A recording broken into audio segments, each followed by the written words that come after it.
ဘသူမှလူမရသေးတဲ့မက်ဆီရဲ့ရာဇပလင်မင်္ဂလာပါရှင်ဂိုးဆာက MM ကြိုဆိုပါတယ်မက်ဆီရဲ့ခစ်ကကုံဆုံးသွားပြီလို့ထင်နေကြပြီလားတကယ်တော့သူကအခုမှတမိုင်းတစ်ကိုထက်ရေးပြလိုက်တာပါအသက်38နှစ်အရွယ်လာယိုနယ်မက်ဆီဟာအာဂျင်တီးနားအသင်းအတွက်ကမ္ဘာဖလားရဲ့တမိုင်းတစ်လျှောက်ဂိုးသွင်းအများဆုံးစံချိန်ကိုတင်လိုက်ရုံနဲ့မကပဲသူဟာကမ္ဘာဘောလုံးလောကရဲ့ဘရင်အဖြစ်ရှိနေစေဆိုတာကိုပါသက်သေပြလိုက်ပါတယ်MRB ဟာလန်နဲ့ဗီနီစီယက်စ်တို့လိုလူငယ်ကျယ်ပွင့်တွေဘလောက်ပဲတောက်ပါစေမက်ဆီရဲ့ရာဇပလင်ကိုလူယူဖို့ကတော့ဝေးပါသေးတယ်အခုကျင်းပနေတဲ့ကမ္ဘာဖလားမှာချန်ပီယံဆုကိုကာကွယ်ဖို့ပွဲထွက်လာတဲ့အာဂျင်တီးနားအသင်းရဲ့မက်ဆီကတော့အရှိန်အဟုန်လုံးဝမပြတ်သေးပါဘူး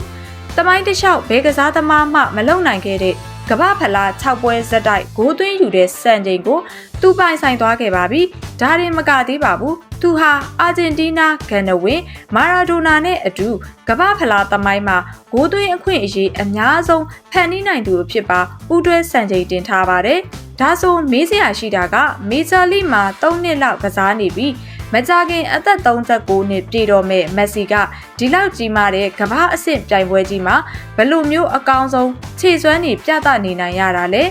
ပြင်သစ်တိုက်စစ်မှုအိုလီဗီယာဂျရူးကတော့ဒါဟာမက်ဆီရဲ့ DNA ထဲမှာပါတဲ့အမြဲတမ်းပြိုင်ဆိုင်လိုစိတ်နဲ့စီကံရှိမှုကြောင့်လို့ဆိုပါတယ်အစားအသောက်အိပ်စက်မှုကအစအားကစားသိပ္ပံနည်းကြခန္ဓာကိုယ်ကိုထိန်းသိမ်းနိုင်တဲ့အပြင်ဒဏ်ရာရရင်တော့ပြန်ထလာနိုင်တဲ့စိတ်သက်ခွန်အားကအဓိကတော့ချက်ပါပဲမန်ချက်စတာယူနိုက်တက်ဂန်နဝင်းဝိန်းရူနီကတော့ဝန်ခံထားပါတယ်အသက်အရွယ်ကကစားသမားတစ်ယောက်ရဲ့ကြန့်ခိုင်မှုကိုလူယူသွားနိုင်ပေမဲ့မက်ဆီရဲ့ခြေထောက်ထဲကပါရမီကိုတော့ဘယ်တော့မှလူယူလို့မရပါဘူးသူဧရိယာထဲရောက်ရင်တခြားသူတွေမလုံနိုင်တာကိုလှုပ်ပြနိုင်စွမ်းရှိနေတုံးပဲတဲ့